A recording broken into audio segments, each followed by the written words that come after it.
Good evening बच्चों, कैसे हो? ऑनलाइन वालों, मेरी आवाज आ रही है आपको? Yes sir. बेटा सभी को आवाज आ रही है? बेटा आज आपका हाफ ईयरली पेपर कई बच्चों का हो गया, जिनका हो गया है उन्होंने पेपर मुझे सेंड किया है। नया तो हम कुछ कर नहीं सकते, प्लीज रिवीजन ही कर लेते हैं। एक सैंपल पेपर की प्रैक्टिस पेपर करेंगे आज हम, राइट? और आपको मैंने उसका पीडीएफ आपको व्हाट्सएप कर दिया है, आप वहां पर ओपन कर सकते हैं या स्क्रीन पर देख सकते हैं। बताइए, ये सेंट फ्रांसिस स्कूल जनकपुरी का पेपर है बेटा।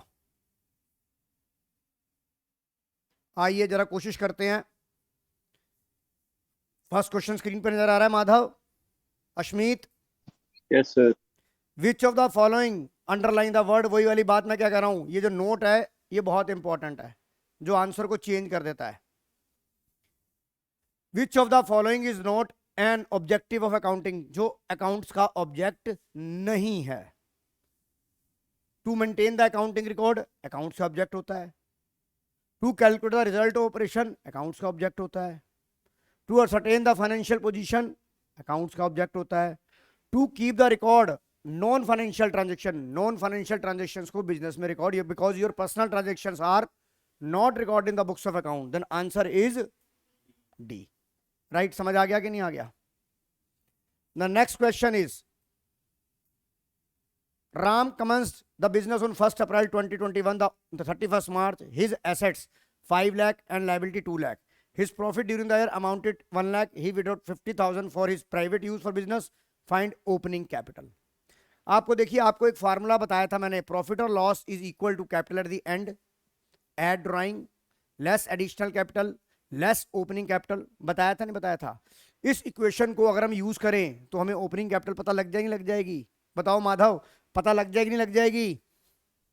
यस सर, पता लग जाएगी। तो पहले तो आप ये देखो, आप ये निकालो, पहले आप कैपिटल एट दी एंड निकालो। वो कहां से निकलेगी? आपको पता है जो 31 मार्च को जो मैं वो यूज करूंगा, फिगर यूज करूंगा, उससे मुझे जो मिसिंग फिगर मिलेगी वो 31 मार्च 2022 की मिलेगी।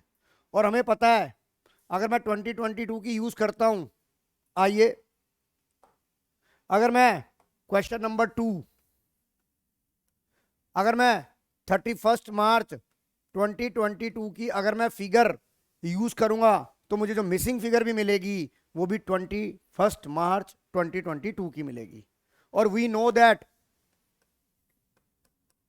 Capital plus liability is always equal to assets. Right Madhav बेटा? 5 लाख एसेट थी, 2 लाख लायबिलिटी थी। 5 लाख एसेट थी, 2 लाख रुपए की लायबिलिटी थी। तो बताइए यहां से जो कैपिटल मिलेगी वो कौन सी डेट की मिलेगी? 31 मार्च, जो आपका एंड ऑफ द ईयर होगा। यानी कि आपको यहां क्या मिलेगी, ये वाली जो मिलेगी वो क्या मिलेगी? क्लोजिंग कैपिटल मिलेगी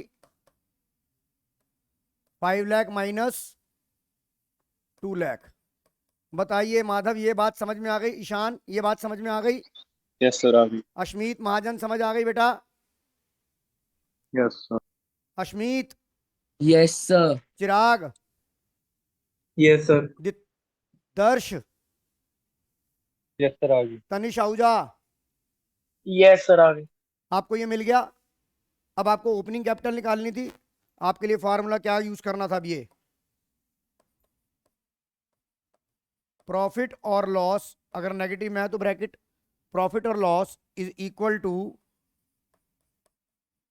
capital at the end, add drawing, less additional capital. Bani समझ में आ रहा है? Less opening capital. समझ में आ रहा है कि नहीं आ रहा?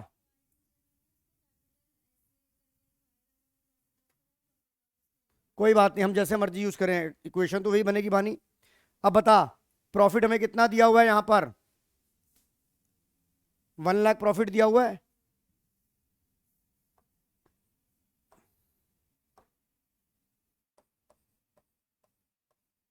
अगर यहां पर आपको लॉस दिया होता तो लॉस मतलब माइनस प्रॉफिट, लॉस मतलब माइनस प्रॉफिट, प्लस का दिया हुआ है।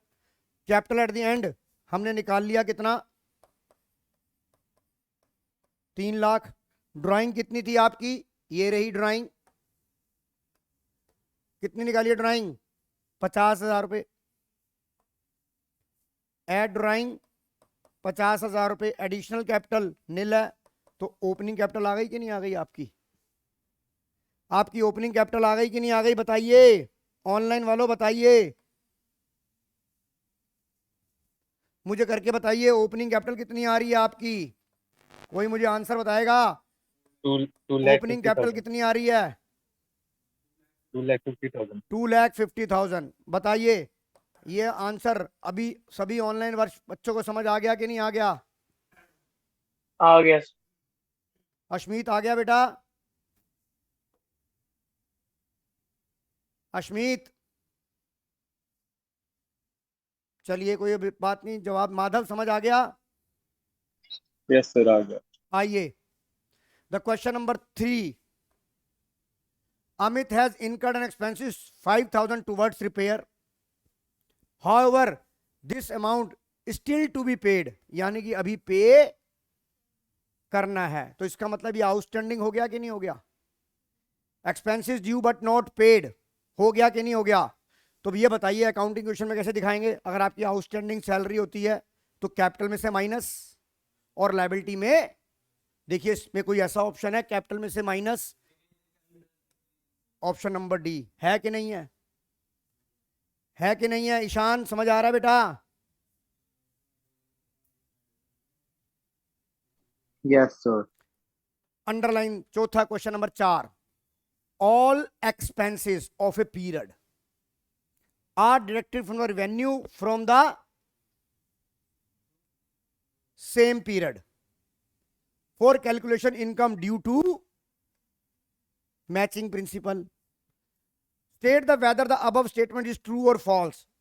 ट्रू कराया था ना मैचिंग कॉन्सेप्ट, कि अगर आप किसी साल का प्रॉफिट निकालना चाहते हैं तो आपको उसी साल के रेवेन्यू को उसी साल के एक्सपेंस के साथ कंपेयर करना पड़ेगा, तभी आपका, और इसी प्रिंसिपल को हम बोलते हैं matching principle. Then answer is true. Madhav, Chirag, Singla समझ आ गया कि नहीं आ गया। Yes sir. Right. The question number 5, the quality of the company product was very high, therefore it could be develop a reputation of itself in the market and business was flourishing. The asset discussed in line is, इसे कौन सी asset बोलते हैं। Reputation of business is your intangible assets, like goodwill. Goodwill है कि नहीं है, आपकी प्रसिद्धि है कि नहीं है, तो ये गुडविल कौन सी होती है, इंटेंजिबल एसेट। अश्मीत समझ आ रहा है। Ishan, yes sir. राणा साहब समझ में आ रहा है, कोई डाउट। माधव, केशव। सर हाँ? मैंने जब एक क्वेश्चन पढ़ा था, सर गुडविल चाहे रियल, पर्सनल या फिर नॉमिनल अकाउंट के अंडर आती है, क्या सर वो चीज। क्या पर्सनल के अंडर आएगी? सर जो गुडविल होती है, हाँ एक क्वेश्चन था, वो रियल अकाउंट, पर्सनल अकाउंट या नॉमिनल अकाउंट के अंडर आती है? बेटा, ये जो गुडविल जो है ये आपकी बेटा रियल अकाउंट के अंदर आएगी। Madhav, okay sir. Real real real account के अंदर आएगी, एसेट्स है ना ये, yes sir. Right.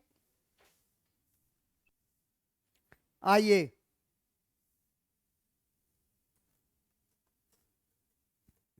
Deposited Ankur cheque 10,000 into bank get got dishonour which of the following. आपको याद है मैंने आपको एक क्वेश्चन बोला था, रोहित का चेक डिसऑनर हो गया था 5,000 का, टेस्ट में बताया था।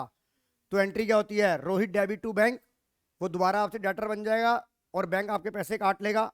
रिवर्स उल्टी एंट्री होती है, मैंने आपको टेस्ट में देखो दिया था नहीं दिया था ये, तो बताइए एंट्री क्या होगी। C option. Option number C, debit Ankur account debit to credit bank account. समझ आ रहा है बेटा वानी, सुखबीर समझ आ रहा है, हाँ जी। ईशान, चिराग, दर्श समझ आ रहा है। Yes sir. Yes sir. Question number 7, yes sir. under accrual basis of accounting only those income are recording which have been received in cash, whether it true or false। false। Under cash basis के अंदर, आप cash basis में under accrual के अंदर तो आपको जो मिल गया वो भी और जो नहीं मिला उसे भी कंसीडर करना है। तो ये क्या हो गई आपकी स्टेटमेंट? फॉल्स। अब Sahil maintain the column of petty cash book imprest system amount 5000, what will the amount of reimbursement? मैं बताता हूं बेटा क्या होता है, आपको नहीं पता, चलो जिनका आ रहा है मैं बताता हूं क्या होता है। तुक्का मार के आया, मैं तुक्के गया पुक्का कर दूंगा, पक्का कर दूंगा, तुक्का भी पक्का। अरे बता तो रहा हूं कैसे, आंसर तो आने दे। देखो बेटा पेटी कैश क्या होती है, जिनका आ रहा है, हर्ष ऐसा होता है, I am a head cashier, I am a head accountant and you are a junior accountant, या I am a head cashier. मैं मोटे मोटे खर्चे देखता हूं, अब पता लगा मेरे कैबिन के अंदर कभी कोई रिक्शे वाला आ रहा है, बाबू जी 10 रुपए देना, रिक्शे का किराया देना है। कभी कह रहे जी समोसे मंगाने हैं, 20 रुपए दे दो। कोल्ड ड्रिंक मंगानी है, 10 रुपए देना जी, वो किराया देना है, 200 रुपए दे दो रिक्शे वाले का। अब बता मैं इसी काम में धंधे में लगा रहूंगा क्या? तो मैं क्या करूंगा, एक छोटा कैशियर अपॉइंट करूंगा और मैं उसे कहूंगा भाई ये 10,000 रुपये अपनी जेब में रख ले, 10,000 रुपये अपनी जेब में रख ले और इसमें से तू पैसे दिए जा, मेरे कैबिन में कोई आना नहीं चाहिए। और हर 10 दिन बाद तेरे 10,000 में जितने कम हो जाएं, जितना खर्चा हो जाए मुझे बता दियो। मान ले तेरा खर्चा हो गया 6,000 का, अब तेरे पास 4,000 बचे हैं कि नहीं बचे? तो अब मैं तुझे कितने पैसे दूंगा कि फिर तेरे पास 10,000 हो जाएं? 6,000। राइट, ये बात समझ में आ रही है? तो उसने क्या बोला कि इंप्रेस्ड अकाउंट कितना था, 5,000 का, और तुमने what is the amount of reimbursement of following expenses इनकर करा। पेटी कैशियर ने, छोटे कैशियर ने कितना खर्चा करा? टिफिन पे करा 1,050, 1,050 खर्च कर दिया टिफिन पे। स्टेशनरी पे खर्च किया 1,450, 500 रुपए कर दिए रिपेयर पे, 400 रुपए कर दिए न्यूज़पेपर पे। टोटल खर्चा तूने कितना कर दिया?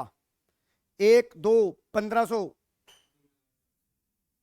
यार, 1 2 ये 2,500, 3,400 रुपए खर्च कर दिए तूने। अब 5,000 में 3,400 तूने खर्च कर दिए, वो तेरे से पूछ क्या रहा है?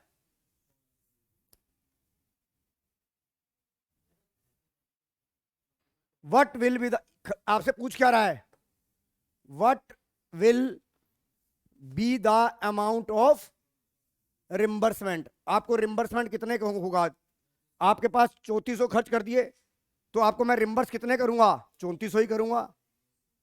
आपको रिम्बर्स कितने करूंगा? अगर वो ये पूछता है कि, अगर सीधी सी बात है, चाहे वो रिम्बर्स पूछे चाहे वो ये बोल देता कि आपको और कितने पैसे दिए जाएं कि आपके पूरे 5,000 रुपये आपकी जेब में आ जाएं, भाई जितना खर्चा करोगे। मैंने कहा भाई, जैसे कई बार आपको याद है, घर वाले, कभी हम घर से बाहर जाते हैं तो घर वाले कहते हैं भाई देख ऐसा है, 5-10 हजार रुपये एक्स्ट्रा जेब में रख ले, रास्ते का कुछ पता नहीं। होता है कि नहीं होता? तो उसने 3,400 खर्चे, और अकाउंटेंट ने पूछा हाँ भाई कितने खर्च कर लिए? कह रहा सर जी 3,400 हो गए। अभी तेरे पास 1,600 पड़े हैं? हाँ जी पड़े हैं। ये पकड़ 3,400 और तेरे पास 5,000 फिर हो गए। ये रिम्बर्समेंट 3,400 रुपए की दे दी कि नहीं दे दी? Then answer is option number B.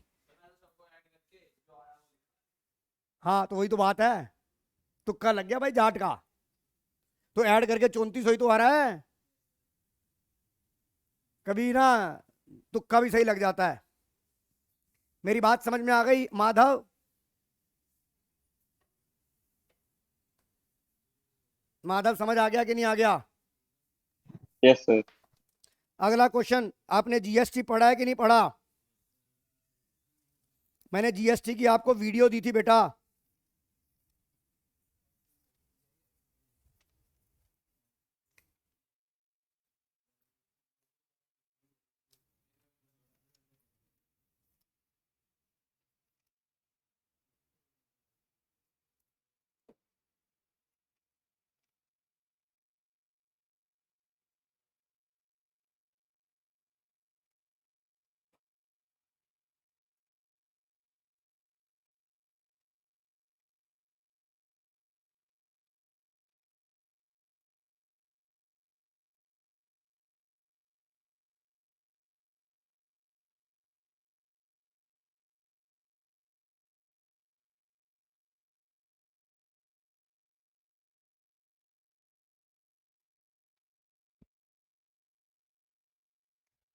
ये बताइए, जीएसटी की आपने वीडियो देखी?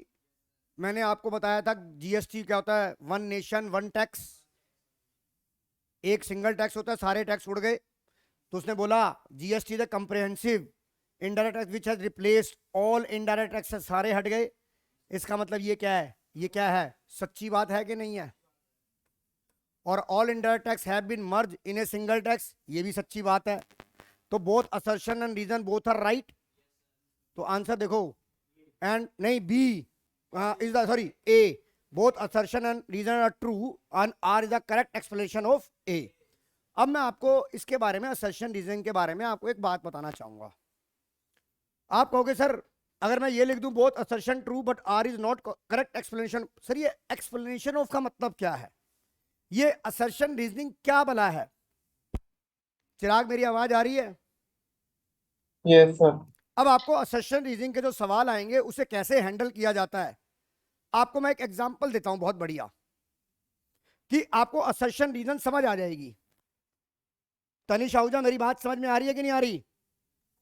आ रही है सर। मैंने एक असर्शन लिखी,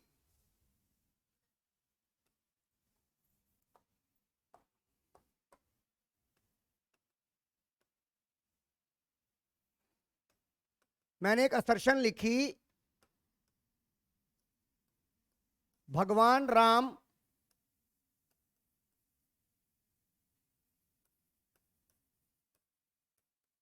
दशरथ के पुत्र थे, राइट? भगवान राम दशरथ के पुत्र थे। और सेकंड रीजन में लिखता हूं वो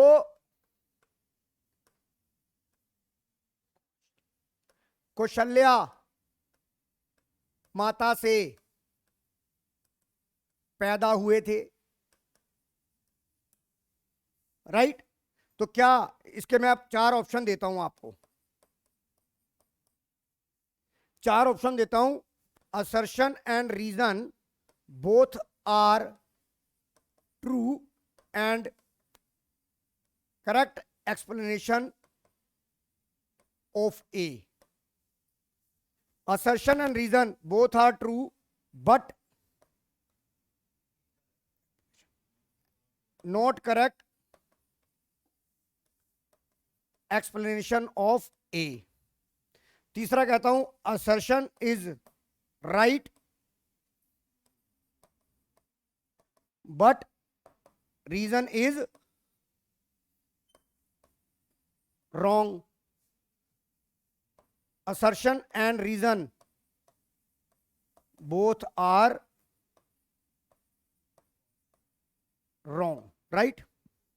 अब ये बताओ, भगवान राम दशरथ के पुत्र थे, ये बात सच्ची है।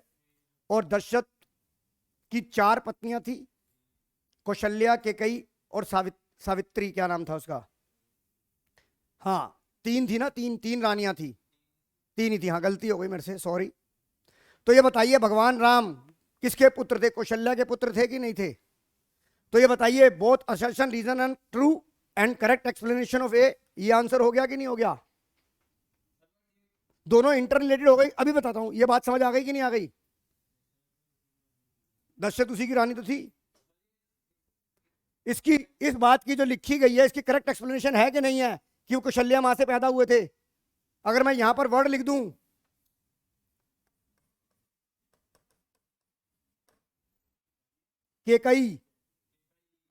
केकई मां से पैदा थोड़ा ना हुए थे, तो असर्शन तो करेक्ट है, रीजन गलत है। क्या इसमें, हाँ इसमें क्या होता, yes A is right but R is wrong. समझ आ गया कि नहीं आ गया? अरे मेरी बात सुन ले, तेरे को बात समझ आ गई कि नहीं आ गई? अरे इधर देख, इधर देख, भगवान राम दशरथ के पुत्र थे, वो केकई से पैदा हुए थे, तो असर्शन ठीक है पर रीजन गलत है, राइट? अब मैं यहां पे लिख दूं वो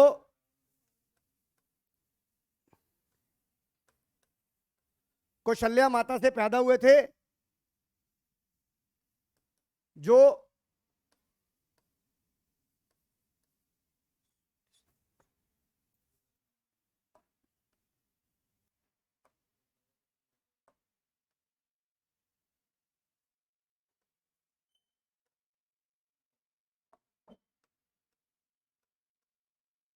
कौशल्या माता से पैदा हुए थे, सुन रहा भाई, जो कौशल्या माँ से पैदा हुए थे,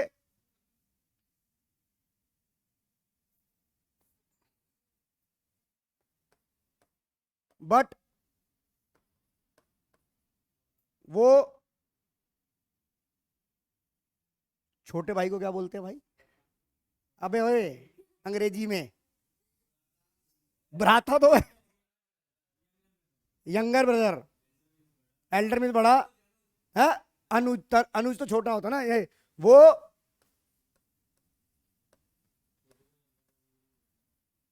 यंगर ब्रदर थे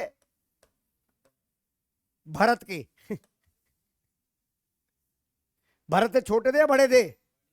तो बता, असर्शन ठीक है, कहीं से पैदा भी हुए थे, पर यार करेक्ट एक्सप्लेनेशन ऑफ ए नहीं है ये पूरी। समझ आ गई कि नहीं आ गई? अब भी क्यों गलत है? हाँ हाँ, तू बता, इसमें बता क्या है। पहले तू बता, 10 की बात, 9 की बात कर। मैं तेरे को ये बताना चाहता था असर्शन रीजनिंग के सवाल कैसे होते हैं। अच्छा, एक और एग्जांपल देता हूं। तूने एक फिल्म देखी होगी जिसमें वो बाटा भाई जो है वो बन जाते हैं, एक गुंडा होता है जो बन जाता है एक सत्संगी। तो वो पहली बार सत्संग करता है, नहीं नहीं, सत्संग करता है। वो सबसे पहले कहता है, सभी भक्तजनों को बाटा भाई का नमस्कार। हाँ हाँ, मोटा सा होता है यार, मूवी का नाम तो नहीं मुझे पता, बता दूंगा यार। उसमें संजय दत्त भी था, वो 4 पागल, धमाल फिल्म में था वो। हाँ, तो उसमें वो कहता है, सत्संग कहता है मां सीता का रावण ने हरण कर दिया था क्योंकि दुशासन ने द्रौपदी का चीर हरण कर दिया था। वो कहता, सरकार आप महाभारत में रामायण में महाभारत क्यों मिला रहे हो? तो ये बताओ, असर्शन ठीक है पर रीजन करेक्ट नहीं है। पता लग गया। तो वो कहता है, इधर आपने दूध, वो कह रहा है ये कौन बोला? कह रहा है ये हमारे इलाके का दूध वाला है। कह रहा है जब तू पानी में दूध मिला सकता है तो मैं क्या रामायण में महाभारत नहीं मिला सकता? तो मैं ये बताना चाहता हूं कि असर्शन रीजनिंग के क्वेश्चंस को कैसे हैंडल करना है। उसके लिए आपको रामायण की नॉलेज भी होनी चाहिए और महाभारत की नॉलेज भी होनी चाहिए, तभी आप, हाँ, और दूध वाले की नॉलेज भी होनी चाहिए, तभी आप प्रॉपर आंसर दे पाएंगे। क्यों चिराग? माधव सही कह रहा हूं नहीं कह रहा हूं? माधव जी तो गए। अश्मीत, हाँ सर। तनिष, मेरी बात समझ में आ रही है कि नहीं आ रही? आ रही है सर। तो ये बता, ये वाला असर्शन रीजन करेक्ट है कि नहीं है? अब आ जाओ, gap, the rule based on accounting standard, journal accepted accounting practice is based on accounting standard, journal accounting accepted principal. आइए क्वेश्चन नंबर 11, जिसमें हमारे भ्राताश्री को जर्नल जी, जर्नल यार, वो जनरल वाला, जो जे वाला नहीं, जी वाला, जी, सुनो जी, आओ जी, चलो जी। अब ट्रे वाली वही वाली बात है, कोई फिल्म थी ना एक, कि टीओ टू है तो जियो गो क्यों है, गू क्यों नहीं है? आइए question number 11, an accounting period is the segment of 1 year in the indefinite life of business. As per going concern assumption, the life of business is indefinite. In the above context, which option is correct? An accounting period segment of the 1 year is the indefinite life of business. हम going concern में accounting period ये कहता है, the entire life of the business are broken into small time interval is called accounting period. और accounting period में मैंने आपको बताया था, अकाउंटिंग पीरियड था, सॉरी, गोइंग कंसर्न था तभी तो अकाउंटिंग पीरियड बना। जब हमने गोइंग कंसर्न में कहा कि business are continue for a indefinite period and no intention to close the business in near future, तो उसी ने ही तो ये जनरेट करके दिया कि भाई हम बिजनेस को पागलों की तरह चलाते रहेंगे, क्या उसे प्रॉफिट कैलकुलेट नहीं करेंगे? तो उसके लिए कौन सा कंटेस्ट आया? अकाउंटिंग पीरियड आया कि नहीं आया? तो बोथ आर इंटर रिलेटेड हो गया कि नहीं हो गया? तो बताइए अब आहूजा जी आप क्या लिख के आए हो इसमें? हाँ जी, बी करके आए हो?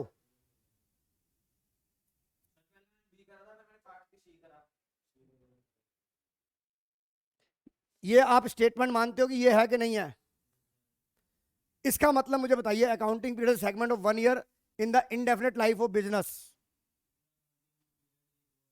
जो एक entire life is broken into, तो मेरे हिसाब से तो ये स्टेटमेंट गलत हो गई कि नहीं हो गई?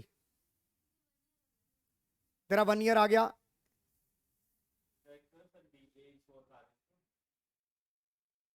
बताओ गलत है कि सही है ये? नहीं नहीं, मैं तेरे से डिस्कस ही तो कर रहा हूं हर्ष, मुझे बता। सही है, ठीक है, ये भी सही है और ये भी सही है। अब मुझे बता, तेरे हिसाब से आंसर फिर तो R is not correct explanation of A कैसे हो सकता है? क्योंकि अकाउंटिंग पीरियड जो बना था वो तो गोइंग कंसर्न नहीं तो बनाया था। अगर मैं यहां पे ये कहता as per the money measurement concept, फिर वो हो जाता, सी हो जाता। ये दोनों, एक चीज बता, मैं तेरा भाई दारू पीने के बाद, मैं तेरा भाई तुम मेरा भाई, हम दोनों भाई भाई, because assertion reason are correct, और तू मेरा भाई है, पर शराब पीने के पहले नहीं था, शराब पीने के बाद था, पर तू मेरा भाई तो नहीं है ना, दोस्त है तू मेरा। तो मेरे हिसाब से इसका आंसर ए होना चाहिए कि नहीं होना चाहिए? क्योंकि दोनों ने, दो ये इंडेफिनेट लाइफ है और अकाउंटिंग पीरियड, दोनों एक दूसरे गोइंग कंसर्न ने तो अकाउंटिंग पीरियड निकाला था। यस और नो? मेरी बात समझ में आ रही है नहीं आ रही? अश्मीत, तनिष, आ रही है सर। आप इस बात से एग्री हो? बच्चे कह रहे हैं ये होना चाहिए, आप इससे एग्री हो कि नहीं हो? सर हूँ एग्री। हाँ जी, आप बताओ आपकी कोई ओपिनियन हर्ष? क्यों भी लग रहा है मुझे, बताओ तो सही रीजन।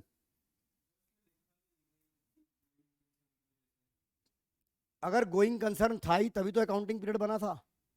गोइंग कंसर्न में हमने क्या कहा था कि the business is continue for indefinite period. अब हम बिजनेस को पागलों की तरह चलाए जा रहे हैं, चलाए जा रहे हैं, चलाए जा रहे हैं, क्या उसका प्रॉफिट कैलकुलेट नहीं करेंगे? उस प्रॉफिट के लिए फिर एंटायर लाइफ को हमने ब्रोकन करा स्मॉल टाइम इंटरवल में, जिसे हमने अकाउंटिंग पीरियड बोला, जो 12 महीने का। तो बताइए दोनों एक दूसरे के साथ कोरिलेटेड है कि नहीं है? तो आंसर क्या होना चाहिए? मैं आपको बताना चाहूंगा, सिंपल सी बात है। अब असर्शन रीजनिंग में सबसे बड़ी प्रॉब्लम क्या होती है? एग्जामिनर का भाव।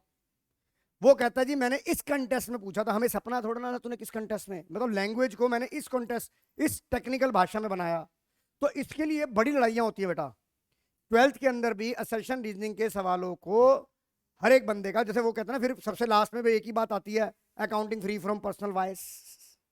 But I, as per my opinion, जब दोनों स्टेटमेंट एक दूसरे से इंटर रिलेटेड है तो उसका उसका एक्सप्लेनेशन भी उसी के साथ ही जोड़ा जाएगा।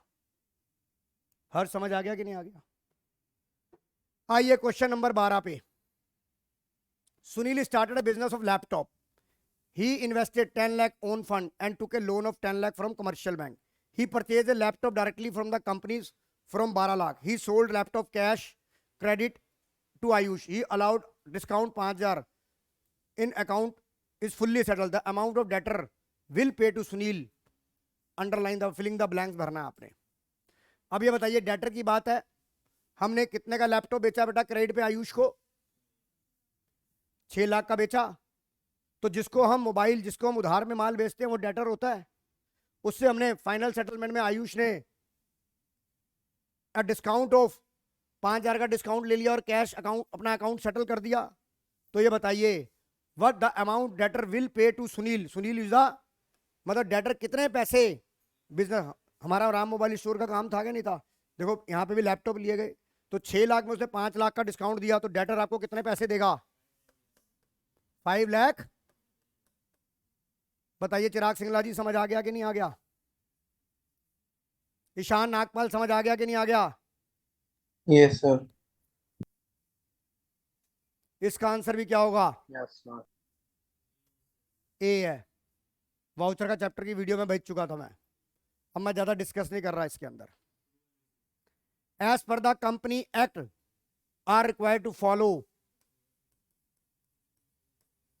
accrual basis of accounting, cash basis of accounting, income tax, company act follow, recognize वो किसको करती है? हमारी 3 बेसिक फंडामेंटल असम्पशन है, कंसिस्टेंसी, गोइंग कंसर्न और एक्रूअल।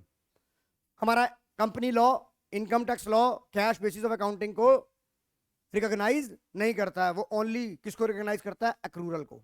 तो बताइए आंसर आ गया कि नहीं आ गया? ये क्वेश्चन हमने परसों किया है, बैड डेट्स हमने रिटर्न ऑफ कर दिया, तो आपकी एंट्री होती है cash account debit to bad debts recovered, और हमने क्या करा? तो ये क्या करा? फॉल्स है कि नहीं है? फॉल्स है, फॉल्स है, फॉल्स। क्यों? अबे गुरुजी, जब बैड डेट्स हो चुके थे तूने एंट्री करी, परसों मैंने सवाल कराया ये सेम, तेरी एंट्री क्या होती है? Cash account debit to bad debt recovered नहीं होगी? तो तूने डेटर को क्रेडिट किया है या बैड डेट रिकवर्ड को क्रेडिट किया है? हो भाई, जाट कभी कभी कर लेता काम, चाहे इसने आगे से पीछे से पूछा, चौड़ा हो रहा आज ये। परसों तो मैंने पेपर में था, ये कराया था मैंने, इसलिए तो हो गया। आइए अगला। is the principal book of accounting system which contains all the accounts related to asset, liability, revenue and expenses. Filling the blanks. बताइए क्या होगा?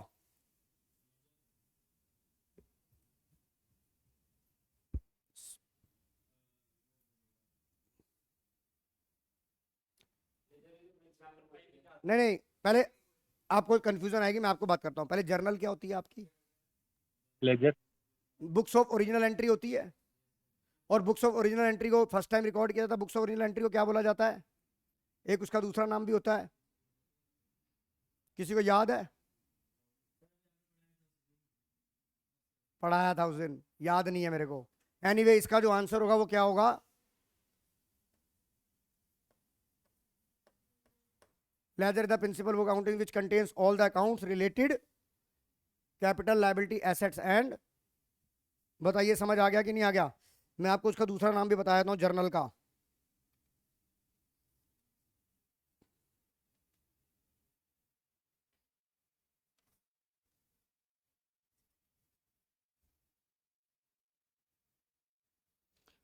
बुक्स ऑफ ओरिजिनल एंट्री,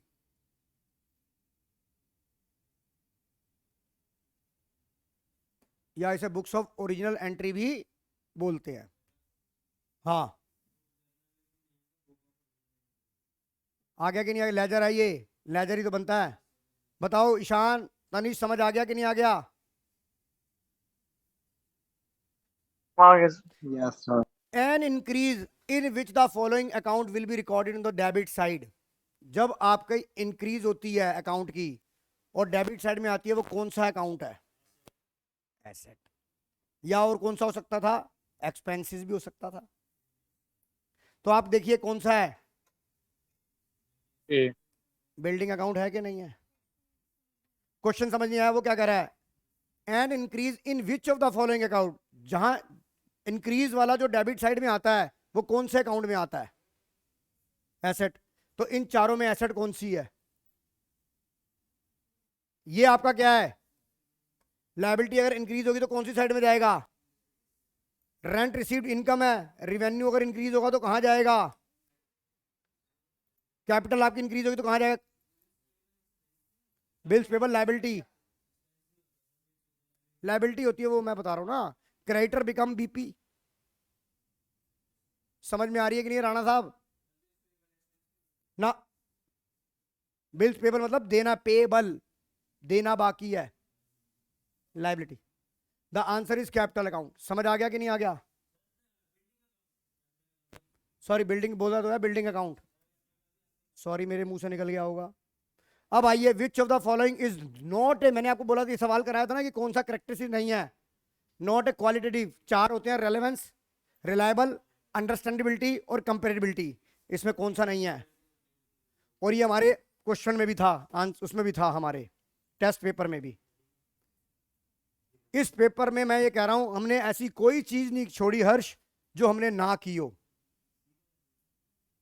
चलें आगे, चिराग चलूं आगे? Yes, sir. अब आपको मैच द फॉलोइंग करना है। Increase in asset, increase in liability किससे होती है बेटा? इंक्रीज इन एसेट्स, फर्स्ट का डी मैच हो गया, decrease in assets and in creditor, payment to creditor ये हो गया,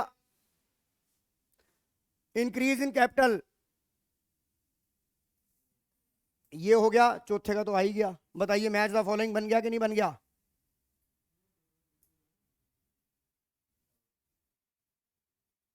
आपको लिखना था ऐसे, 1 का क्या बनेगा? डी कोमा, 2 का क्या बनेगा? सी कोमा, एक ही लाइन में लिखना, 3 का क्या बनेगा? ए कोमा, चौथे का क्या बनेगा? बी। अश्मीत समझ आ गया कि नहीं आ गया? अश्मीत समझ आ गया? चिराग समझ आ गया कि नहीं आ गया? हाँ। Yes, sir. चल बढ़िया करा यार, पास हो जाएगा लौंडा।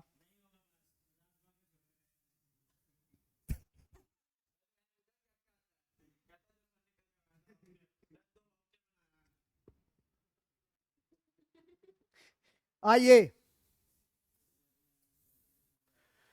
Question, furniture purchase by the proprietor for his personal use worth rupees 10,000 and payment made by issue of check from firm bank which accounting principle violated। ये तो हमने कितनी बार कराया। मतलब मैं ये कह रहा हूं कि जो मैंने अगर तुम्हें कॉन्सेप्ट करा दिया, अगर तुमने ढंग से सुने हो तो अब कोई ऐसा क्वेश्चन नहीं है जो आप पेपर में अटेम्प्ट ना कर पाओ। During the financial year Rajan had cash cell 1,80,000, credit sale 1,20,000, expenses 1 lakh. यार ये सवाल तो हमने, राजन तुझे पता मैंने एक सवाल दिया था, राजन ए रिसर्चर, हमारे पहले वाले टेस्ट के अंदर जो मैंने अकाउंटिंग टेस्ट में पूछा था उसमें भी नाम राजन का था, वहां पे लिखा गया था राजन ए रिसर्चर। याद आ गया? था ना राजन वाला, Rajan a researcher, cash basis accounting के अंदर।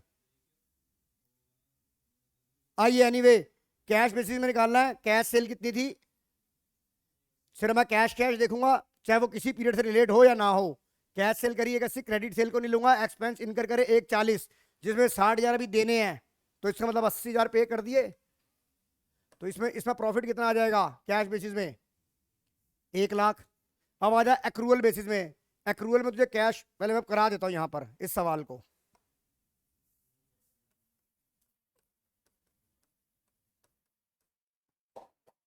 अरे बात मत कर भाई शौकीन। फार्मूला आपका क्या होता है? Profit is equal to revenue minus expenses, right. Cash basis में मुझे यहां पर क्या लेना है? Only only only cash. तो रेवेन्यू, कैश सेल कितनी करी? 1,80 करी, और कोई तो मुझे कैश प्राप्त हुआ नहीं।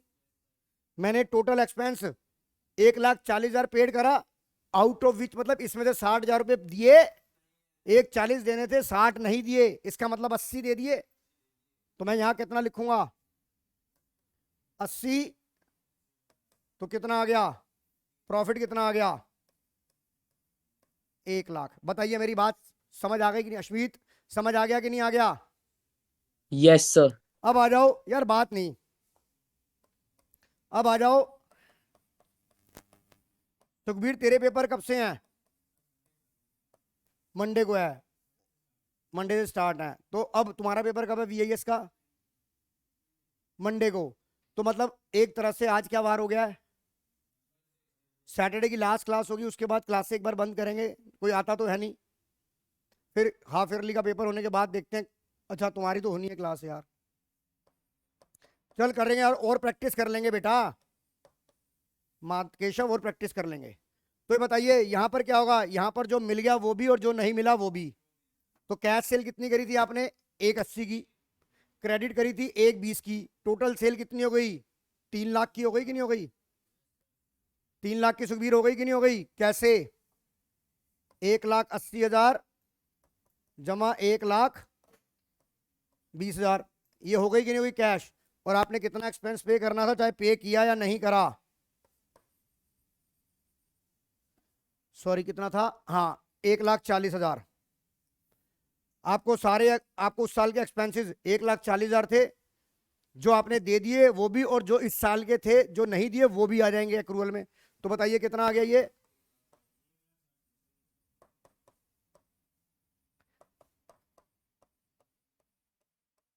बताइए समझ आ गया कि नहीं आ गया?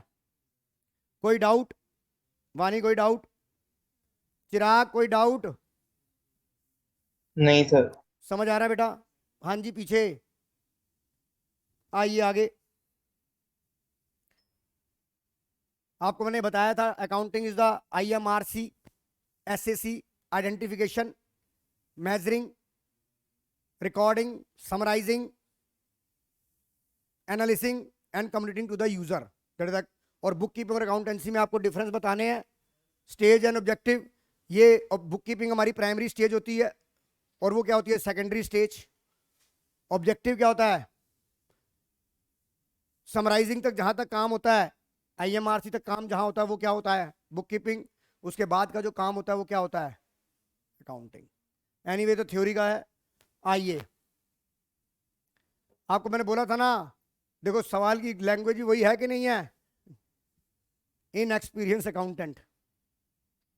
और आपको एक ट्रायल बैलेंस दिया होगा जिसको मैच कर रखा होगा, और कोई ना कोई गलती होगी। ये आपके सिलेबस में है कि नहीं है ट्रायल बैलेंस? आपके ट्रायल बैलेंस बनाना आ रहा है? आपके नहीं आ रहा? आपके आ रहा है तो ये सवाल करते हैं।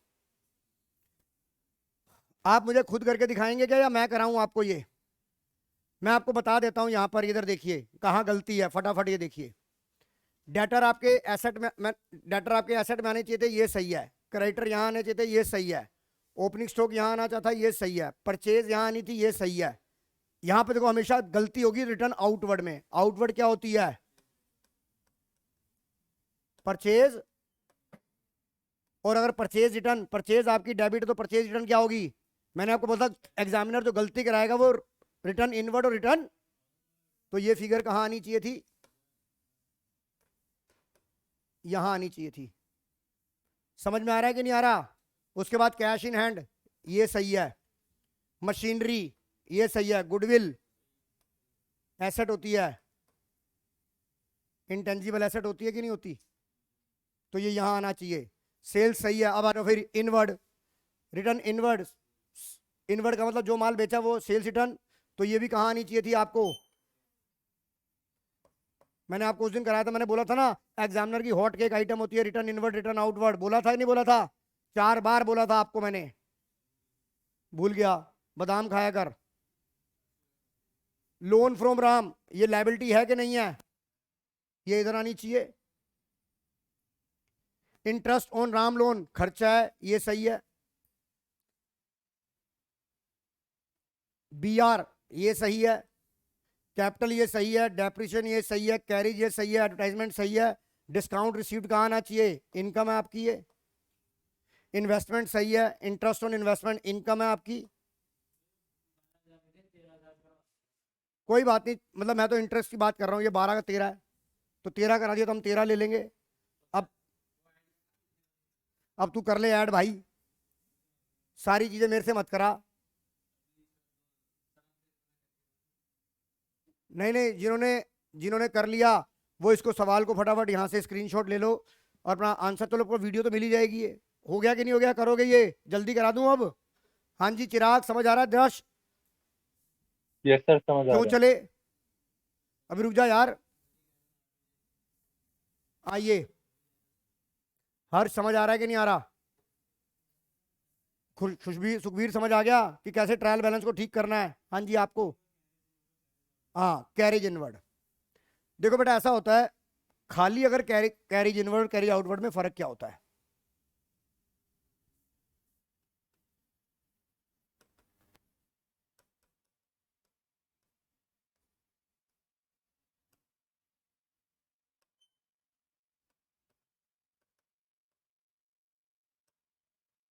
कैरेज इनवर्ड और कैरेज आउटवर्ड दोनों ही क्या होते हैं, भाड़े होते हैं, किराया। जो हम माल मंगाते हैं उस पर जो भाड़ा लगता है उसे कैरेज फ्रेट बोला जाता है।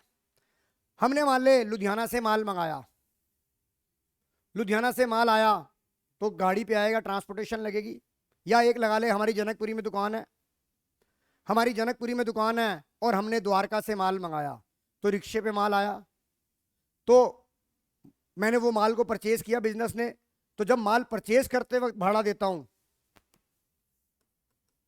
जब बिजनेस गुड्स परचेज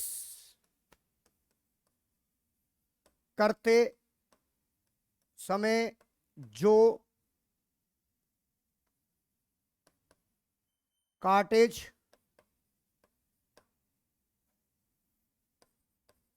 पे करता है उसे क्या बोलते हैं बेटा?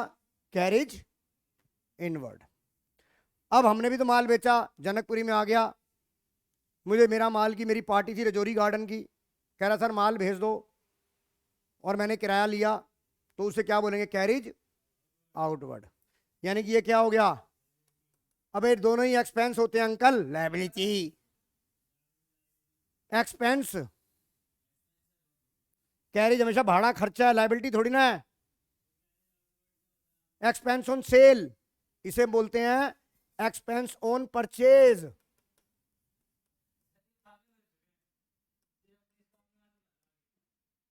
और इसे क्या बोलते हैं? ये अभी आगे काम आएगा आपको जो 19वें चैप्टर में, क्योंकि एक्सपेंस ऑन परचेज आपका ट्रेडिंग में जाएगा और एक्सपेंस ऑन सेल आपका P&L में जाएगा। चैप्टर नंबर 19 में बड़ी दिक्कत आएगी ये, because carriage inward is a direct expenses and carriage outward is a indirect expenses. तो जब बिजनेस गुड्स क्या करता है बेटा? सोल्ड करता है,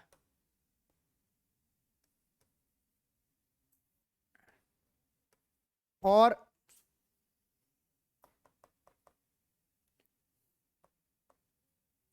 बेटे बात मत कर, और कार्टेज पे करता है उसे हम कैरेज आउटवर्ड करते हैं। दोनों ही हमारे खर्चे होते हैं। समझ में आ गई कि नहीं आ गई चिराग? Yes, sir.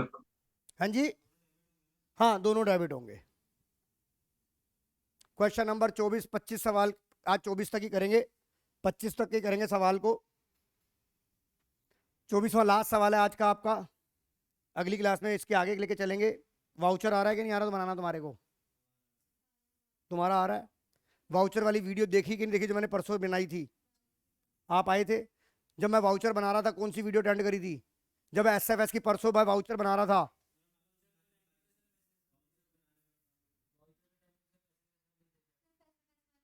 अच्छा, जब हमारी पार्टी हुई थी रात को, जब इधर देख, आकाश लिमिटेड परचेज है बिल्डिंग, उसने 40 लाख की बिल्डिंग ली, after 5 year charge building depreciation लगाया, 6 लाख की रह गई। However, due to the boom of property in the market, the current value market 56 lakh. State the value which the building should be recorded in the books of account. Also give the reason. आपको मैंने बताया कि जब आपने building purchase करी तो आपको उसकी बुक वैल्यू लेनी होती है cost minus depreciation, cost minus. और ये कौन सा कॉन्सेप्ट है? हिस्टोरिकल कॉस्ट कॉन्सेप्ट है कि नहीं है? तो आपको किस वैल्यू पे दिखानी है इसे? बुक वैल्यू कितनी थी आपकी? वे 6 लाख, डेप्रिसिएशन चार्ज हो चुका था उसके ऊपर, बुक वैल्यू पे दिखानी होती है।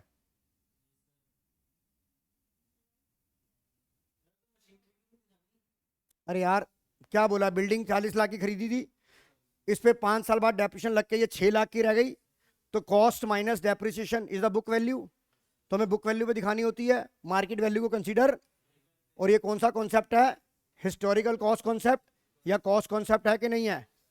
और रीजन समझ में आ गया ना? बिकॉज हिस्टोरिकल कॉस्ट कॉन्सेप्ट कहता है the assets, the fix assets की जो वैल्यू होती है वो किस पे दिखाई जाती है? एट देयर बुक वैल्यू या कॉस्ट जिसपे वो परचेज की होती है।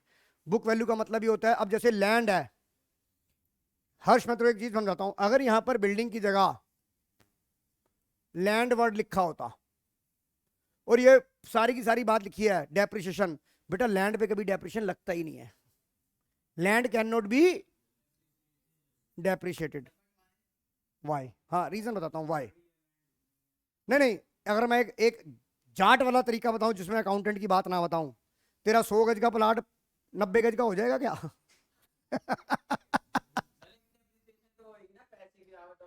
हाँ, पैसे की गिरावट होगी। बिल्कुल सही कहा तूने, बिल्कुल। तूने मुझे बोला प्लाट छोटा नहीं होगा तो इससे कन्वेंस नहीं हुआ। तूने बहुत बढ़िया मेरे से सवाल पूछा, तेरे को इस बात पे चॉकलेट दूंगा मैं। अब देख सुन मेरी बात, मैं तुक्का मारना चाहता था पर जाट ने मेरा तुक्का चलने नहीं दिया कि fall in the value of assets. आप कह रहे हो size of the value of asset, size of the asset is not fall in the value of asset. तो ये डेप्रिसिएशन तो है नहीं। मेरी बात से एग्री हो गया कि नहीं हो गया? अब मैं तुझे बताता हूं तरीका। डेप्रिसिएशन होने के लिए 3 कंडीशन चाहिए होती हैं। हम पढ़ेंगे चैप्टर नंबर उसमें, अब बताता हूं देख कैसे। डेप्रिसिएशन किस डेप्रिसिएशन चार्ज जो डेप्रिसिएशन लगाया जाता है वो डेप्रिशिएबल एसेट पे लगाया जाता है। अब बात है कि डेप्रिशिएबल एसेट कौन सी होती है? डेप्रिशिएबल एसेट वो एसेट होती है जिसमें 3 फीचर्स होते हैं। एक तो इसको उसकी लिमिटेड लाइफ होगी। क्या होगी? लिमिटेड लाइफ होगी। दूसरा, उसकी लाइफ मोर देन 1 ईयर होगी। उसकी लाइफ 1 साल से ज्यादा होगी, 1 साल से ज्यादा होगी पर लिमिटेड होगी। जैसे हम जो पैदा हुए हैं, हम अमर नहीं है, हमारी लाइफ जो है वो लिमिटेड है। कोई 50 में टपकेगा, कोई 60 में टपकेगा, कोई 70 में, आजीवन मतलब अमर तो कोई नहीं है। पर लाइफ हमारी मोर देन, अगर हमने हमारी लाइफ अब मोर देन 1 ईयर हो चुकी है कि नहीं हो चुकी? तो डेप्रिशिएबल एसेट वो एसेट होती है जो मोर देन 1 ईयर हो और लिमिटेड हो और बिजनेस में यूज होती हो। जिसमें ये तीनों चीजें मिलेंगी वो आपकी डेप्रिशिएबल एसेट्स है। मेरी बात समझ में आ गई? तो ये बता, लैंड की लाइफ लिमिटेड है या अनलिमिटेड है? तो बता, वो डेप्रिशिएबल एसेट है? नहीं है। बात समझ में आ गई कि नहीं आ गई? क्योंकि उसने उस कंडीशन को फुलफिल, बिकॉज लैंड की जो लाइफ है वो अनलिमिटेड लाइफ है। ये 1 नंबर का सवाल आपको फाइनल एग्जाम में जब थर्ड आपका यूटी होगा उसमें आएगा ही आएगा कि land is a depreciable asset और not. Land is not a depreciable asset because its life are unlimited. मेरी बात समझ में आ गई कि नहीं आ गई? आइए आगे। तो बताइए यहां तक। अच्छा, बी आ जाओ। Akash limited follow return down value method for depreciation machinery after year 1 to year which principle? Consistency. बताइए कोई ऐसा सवाल अभी तक हमने 25 तक किए, कोई ऐसा सवाल है जिसमें लगा हो कि यार ये तो हमने किया नहीं, ये क्या पूछ लिया मैडम ने? तो बताइए आज के 25 सवाल के बाद अब हमारे 7 क्वेश्चन रह गए। 32 क्वेश्चन टोटल थे। अगली क्लास में ये 7 क्वेश्चन भी कर लिए जाएंगे और आपका ये पूरा पेपर डिस्कस हो जाएगा। देखिए अगली क्लास में 1 घंटे में हमने डिस्कस करके 2 घंटे में कर लिया कि नहीं कर लिया? अगले 1 घंटे में हो जाएगा और तुम्हें 3 घंटे मिले थे जिसमें तुम्हारी बैंड बज रही थी। है नहीं, यहां तक तो देख आधा घंटा लगना था, बट अब आगे तो प्रैक्टिकल है ना जिसमें कैलकुलेशनें करनी है, उसमें लगेंगे 2 घंटे। चलिए, वैसे पेपर लेंदी तुमको इसलिए लग रहा है कि पहली बार अकाउंट्स का पेपर दिया 80 नंबर का। हाँ 2 साल बाद तो अभी सेमिनार है यहाँ नहीं। तो बेटा आज की क्लास यहीं ओवर करें बेटा। तनिष